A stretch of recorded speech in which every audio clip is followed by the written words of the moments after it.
It's the Christmas season, and the atmosphere is thick with festivities. Sarah Haney, a book editor, wakes up and decides to do a little baking before stepping out to work at Crane Publishing. She gets to the office and finds the security guard running a double shift again. He looks sleepy and exhausted, which makes her feel pity for him.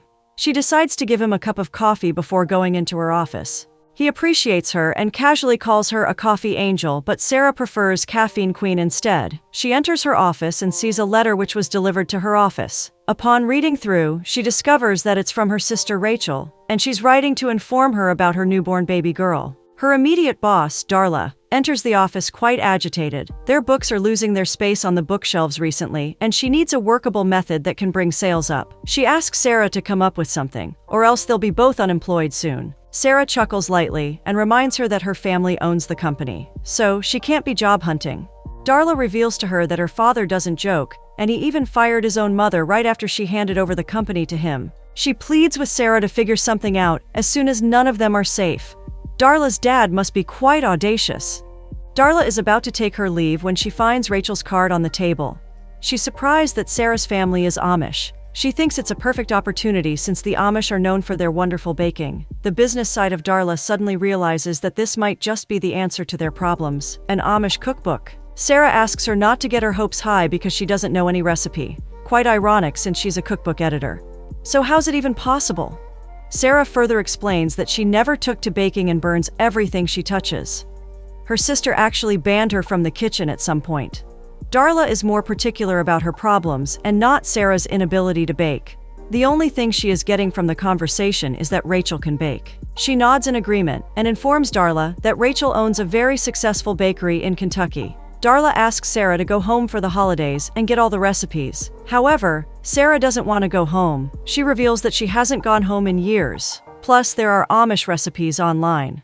Darla isn't convinced because they both know that the recipes online aren't the original Amish recipes. She's not going to sugarcoat it, as she reminds Sarah that if there's no cookbook for retailers to get excited about in the new year, then there's no job. She turns around and leaves with a very sassy smile on her face. Sarah falls back on her chair weakly. Looks like she's going home for Christmas after all. The following day, Sarah drives to her family residence. She meets Dean, who is struggling to put up a no trespassing sign until he finally does, but it's upside down. He walks over to Sarah's car and informs her that outsiders aren't allowed in at this time. Sarah smiles and questions his relationship with the Amish. She shows him her sister's letter, which should be proof sufficient enough that she's not an outsider. Dean explains that he's a friend of the Amish and she can drive in. He opens the fence gate to allow her access to the property. Sarah drives through and informs him that the sign is not properly placed. He is exhausted, but he's going to continue struggling with the sign some more until he properly fixes it. Sarah enters the house, and her sister is surprised to see her. Rachel shows her niece to her. Sarah feels excited to meet the little one who is named after their mother. Jonathan, their father, soon joins the girls, and he feels good to have her home after a long time. On Rachel's request, she reveals she'll be around through the holidays, and she informs her sister that she'd like to help in the bakery while she's around. Her dad teasingly reminds her that she's talking about the bakery, and the way he's sounding makes the girls laugh. Sarah blurts out that she's not as bad as he's making her to be. He shrugs and advises her to dress more appropriately because it's cold here. Later in the day, Sarah visits the kitchen, and she's surprised to see the amount of new instruments in it, including the amount of stuff produced from the bakery. Her eyes fall on the friendship bread, and she thanks her sister for always sending some to her every year. Rachel smiles and informs her that Christmas is incomplete without it. She answers Sarah's question about the man she met earlier, and informs her that the young man is Dean Erickson, their father's English friend. She even tells Sarah that she has mentioned him in her letters, referring to him as a widower. Sarah takes another look at Dean. She pictured him as someone older. She thinks he's cute, but certainly not very handy, seeing how he's struggling with a few logs of wood. She seems to be interested in knowing about Dean, and Rachel reveals that Dean has an 8-year-old daughter, Zoe, who gets along wonderfully well with the Amish kids. Rachel thinks her sister might just spend all day staring at the scenery with Dean there. Then she questions if Sarah is going to help or just stare all day. Sarah chuckles and reaches for the bowl so they can begin. To the business that brought her home, she asks about their recipe, but it turns out that it got burnt in the kitchen fire a few years ago, and Rachel bakes from her memory now. She's surprised to hear that there was a fire incident because Rachel didn't mention it in any of her letters. It might just be problematic for her mission. But Rachel smiles and softly informs her sister that she only talks about the good things in her letters. Rachel brings out the original Haney family heirloom sourdough starter, and her sister is so surprised because it has to be 60 years old. Rachel reveals that it miraculously survived the fire, and everything around the kitchen is made to last. Sarah thinks it's true, compared to the city where everything is constantly changing. Rachel wonders why she said that. She questions if she likes Chicago and if everything is okay with her location, job, and relationship. Sarah becomes defensive and tells her sister that she's not dating anybody. Her sister teases her, and she reveals that it's difficult for her to find someone who will meet her impossible standards. She wouldn't want to spoil it, but then, her sister's must-have qualities are those of an Amish man. The Wisters continue chatting until the doorbell jingles, and Abram, Rachel's husband, walks into the bakery. He just got back from the deliveries, and he's surprised to see Sarah. They exchange some pleasantries, and then request to speak with his wife. They speak in Pennsylvania Dutch before going their separate ways. When Rachel gets back, her sister informs her that her Dutch is a bit rusty, but from their conversation she thinks Abram was saying the Finley's bakery is closing. Well, Rachel confirms it and further reveals that the Finley bakery is closing shop and retiring next year. Unfortunately, they were a big source of revenue for them. Sarah gets worked up and begins to ask about her plans, but Rachel doesn't want her sister to worry about it. She assures Sarah that everything will sort itself out, and she has no cause to be worried. All she needs to do is enjoy the holiday. Later, Sarah is taking some notes and walking around when she stumbles upon a little girl who she believes must be Zoe. She engages her in a conversation, and it seems Zoe has plans to overwhelm her with lots of personal questions. She laughs and changes the subject by asking why Zoe isn't in school. Zoe reveals that she's homeschooled, so Sarah simply commends her drawing. The little girl states that she learned from her dad, who draws pictures for books. Sarah thinks that Dean must be the illustrator for Z's adventure series, but Zoe suddenly wears a sad look. She bends her head to continue her drawing, while Sarah takes her cue to leave. She takes some hot coffee to Dean, who is packing some straws. They engage in a conversation and he apologizes for what happened earlier because he didn't know her family was expecting her. She simply laughs and compliments him for looking out for her family. Sarah indulges him in a conversation and confirms if he's an illustrator. She even tells him about her discussion with Zoe, whom she thinks is quite a talented artist with a very bright future as an interrogator. He laughs and apologizes about his daughter's endless questions, which seems to be a habit for her these days. They get talking about Sarah's visit and her family. Sarah throws more light on the Amish belief in freedom of choice and shares how they were allowed to either commit to their faith or go live among the Englishmen when they turned 16. Also, they can keep ties with their family as long as they haven't made a vow of faith and then break it. Pretty interesting. Sarah reveals she's familiar with his best-selling children's series as she's into publishing, but Dean doesn't seem comfortable with that conversation. He gives her the coffee cup and states that he needs to get going. He doesn't even know if he's a help or a hindrance in the farm, but he knows that he likes the peace and quietness here. He informs Sarah that he is trying to convince her father to open the community up to outsiders. She doubts the leaders will agree to that because they are a very private group, a little more conservative than a lot of other Amish communities. However, she agrees that the Englishmen might have a lot to learn from the Amish society. Dean requests that she help him convince Jonathan while she's around. Sarah laughs lightly at the possibility of that, as she doesn't know if it'll turn out well or not.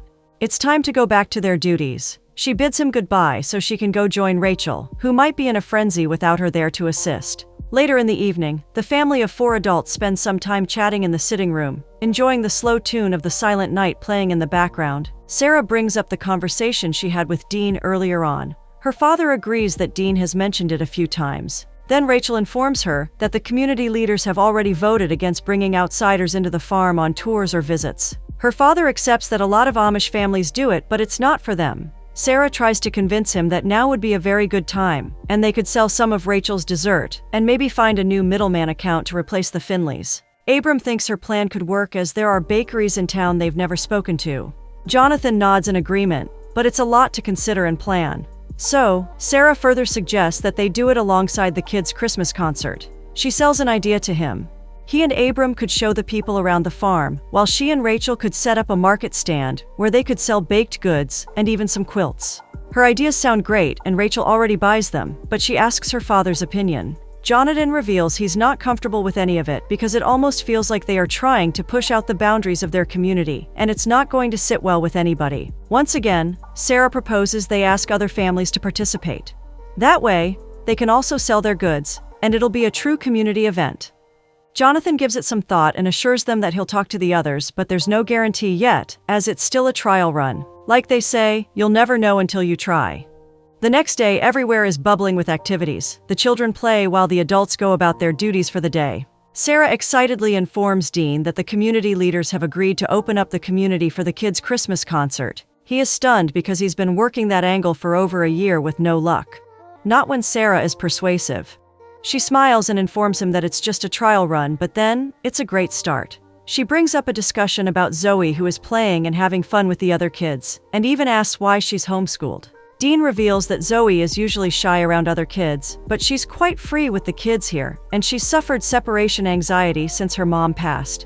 It seems like the little one has had a lot to deal with. They switch the conversation to the fence Dean is building, and Sarah can see that he's been doing his homework quite well. When she gets back to join her sister in the bakery, Rachel seeks her opinion, and she recommends they make a wide selection of traditional Amish desserts, which have to be simple to save cost and time. Rachel decides to start with their hit cherry pie. She pulls out the vinegar bottle and she's surprised to see Sarah writing down the recipe. Sarah quickly discards it, claiming it's for future reference. She pretends she's tired of all the processed food in the city. She gives her hungry sister some slices of bread and informs her that it's less time-consuming to make with the starter.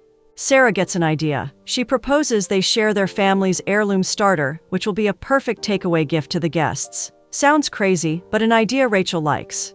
Meanwhile, Zoe follows Jonathan around, asking him so many questions in her usual style. Jonathan keeps the conversation going while working on the cattle shed. Thankfully, Dean dismisses her. He informs her that Miss Arabelle needs her for the nativity play rehearsal, a subtle way to send her off. Zoe informs Jonathan that she's one of the 3 wise men, and then she walks over to hug him and confesses her love for him before running along. Jonathan is taken by surprise, and he's speechless at the same time. Dean apologizes on behalf of his affectionate daughter. At the bakery, the sisters are chatting when their father walks in. He informs Rachel that it's their turn to get the Christmas quilts to evergreens, and Abram has already left to pick up some lumber 20 minutes ago. Sarah offers to help and then comes back to help her sister, even though she's doing more taste testing. Jonathan suggests she change into something else before she scares off the Englishman with her attire. The sisters stare at each other and laugh silently as Sarah goes to do as told. In a few minutes, she's ready to leave and do the deliveries, but her sister ensures that she'll return. She sends Rachel away, assuring her that she won't take off from there. Dean soon questions if she's leaving, and Sarah is surprised that everyone views her as such a flight risk. He chuckles and asks her to be safe, as the grounds are quite slippery because of the rain. She requests he come with her if he's worried, but he refuses. Even though he would have loved to, he needs to help Abram with the nativity scene. Sarah fixes her gaze on him for some minutes and quickly turns when he turns to look at her. Some Amish girl might just be developing a soft spot for an Englishman after all. A few hours later, she returns to the farm and she can't find anyone within sight except for little Zoe, who's making a scarecrow snowman because there's not enough snow to make a real snowman. Sarah joins her, and the little girl reveals that everyone is gathered at the prayer group spot. She spends the time with Zoe chatting, having fun, and most importantly, stealing a carrot for the makeshift snowman. Dean soon joins them, and together, the trio has so much fun swinging on a tire hanging over a tree. Sarah even teaches Zoe how to make a snow cream, and Zoe confesses it's the best ice cream she has ever tasted. It is a fun day for the 3 of them. Later, Zoe leaves to go play with the other kids, while Dean spends some time reading a book at his favorite spot.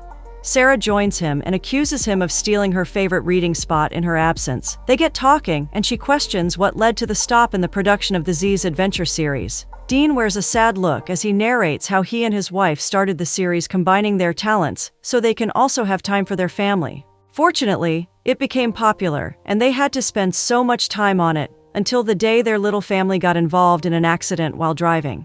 Zoe was trying to call their attention as a deer ran to the middle of the road without them realizing it because he and his late wife Anna were talking about their production. He's grateful to Sarah's father, who was within proximity that day, because he saved Zoe's life. He may have lost Anna, but he's got his life and his daughters, and for that, he feels so indebted to Jonathan. Sarah is surprised listening to his sad story, and she feels sorry for him. At least now she understands why his and Zoe's countenance changes whenever she talks about the series.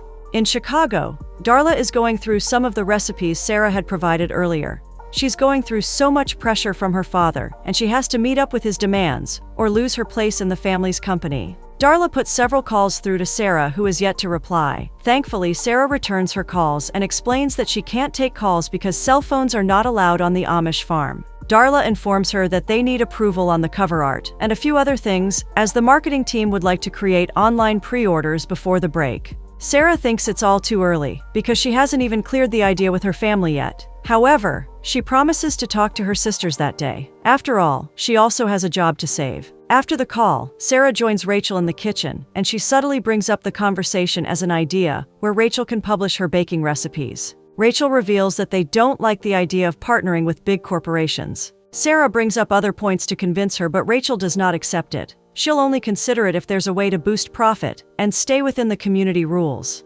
Sarah is truly persuasive, and she's not going to back down easily. She already has another idea that she thinks might be workable. Dean and his daughter visit them later, and Sarah reveals she'd like to hire him to make illustrations for an Amish cookbook.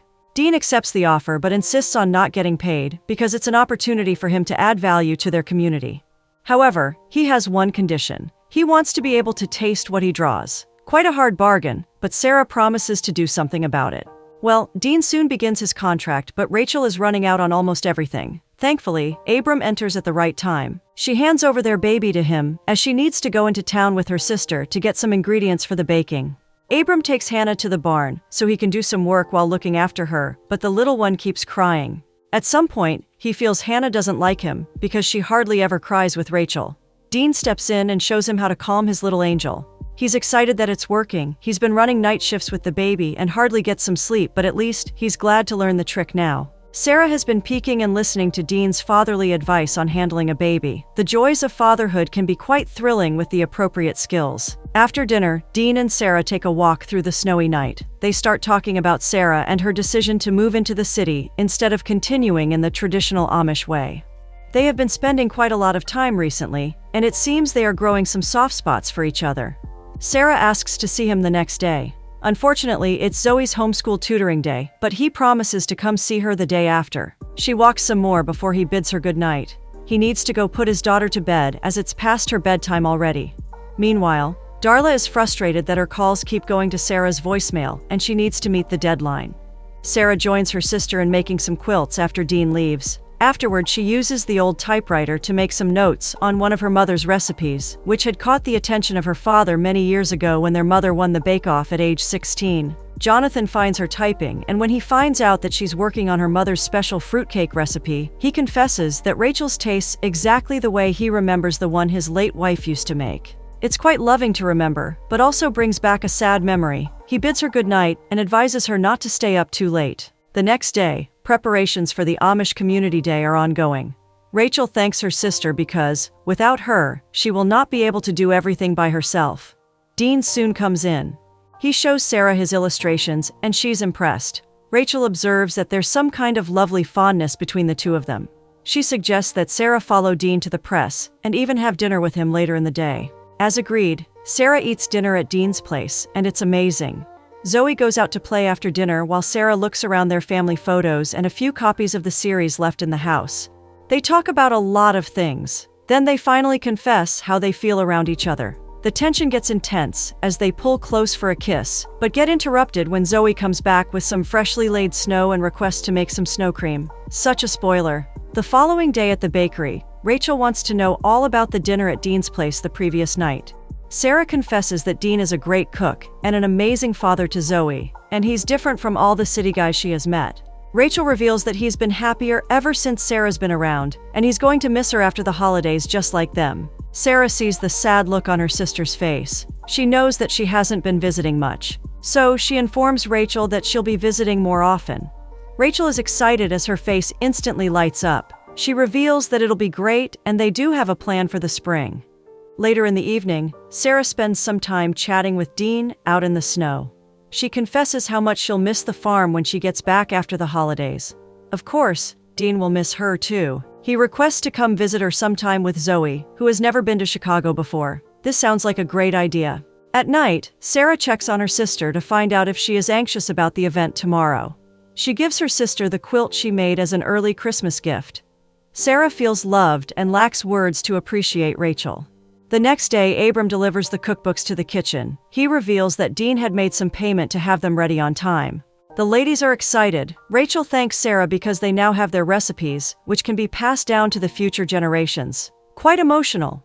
Dean and Jonathan are having a somewhat fatherly talk. Jonathan shares that he's okay with Sarah's decision to live in the city, and she's always welcome whenever she decides to come back. He tells Dean that the door that opened to Sarah is open to him and Zoe as well. However, they have a whole world to experience out there, so they are free to always explore or stay. The Amish open their door to the outsiders, and the event kickstarts. Sarah thanks Dean for getting the books ready on time. He returns the thanks because she's the one to be appreciated for everything. They turn to the fields looking at the activities going on. Dean confesses that he'd like to kiss her in that instant. She also feels the same way, but covers it up with soft laughs. Later that night, everyone gathers to watch the kids perform during their concert. Rachel smiles excitedly, watching her sister and Dean bond while enjoying the kids' performance. Darla suddenly shows up at the farm. She finds Sarah, who is leaving to get some hot chocolates alongside Dean and Zoe. She informs the shocked Sarah that she's here to check on the status of the cookbook because the sales and marketing have been driving her crazy, and Sarah has been unreachable for days. Darla sees the recipe book on the table and assumes it must be the sample, but Sarah suddenly reveals that her family is not signing with Crane Publishing. Her family members gather to watch them discuss. Sarah takes Darla some distance away and explains that she's not willing to exploit her family's recipe, and she's going to deal with the consequences if it means she'll be losing her job. Darla leaves angrily, and Sarah's family walks away with disappointment on their face. Even her father isn't willing to hear her out. Dean also finds it difficult to believe that she's not in Kentucky to exploit her family. Sarah becomes emotional and lets her tears flow, not knowing how else to convince them. The next day, Sarah apologizes to her father before leaving for Chicago. Somehow Jonathan knows all about it, including her change of heart. He requests she stay, but she thinks it might be best if she leaves. He fights back his tears as she bids him goodbye. As she takes leave, he advises her not to be a stranger to her own family. Before going, she stops by the bakery, and Abram tells her it was great to have her around. He exits the bakery with his baby so the sisters can talk. Sarah apologizes to Rachel, who isn't so surprised when her sister suddenly becomes interested in baking. They talk it out, and Rachel reveals the community day achieved its aim, as they have gotten another bakery to sell to in town, and the other community members are considering making it a regular thing. Sarah intends to leave without reconciling with Dean so things don't become more awkward than they are. So Rachel gives her the recipe book, and a portion of their family heirloom sourdough. Christmas morning comes, and Dean spends it with the Haneys. He takes Sarah's gift to Jonathan, hoping he'll mail it to his daughter. But after listening to the old man talk about forgiveness, he requests to go deliver it himself. At home, Sarah tries her hands on baking with the sourdough. She hears a knock, and when she opens up, it's Dean. He gives her the present containing a beautiful portrait he made of her and Rachel. A beautiful present indeed. He leads by apologizing, and Sarah does the same. Dean confesses his feelings for her, and the duo are excited to reconcile and acknowledge their feelings for each other. Dean kisses her and wishes she can spend the holidays with her family. Luckily, according to the Amish calendar, the 26th is another day to celebrate with friends and family. They call it a second Christmas. He brings her back home to the joy of everyone around, and they welcome her heartily, especially her father, who is more than delighted to have her back around. Sarah thanks Dean for bringing her home to her family on Christmas Day.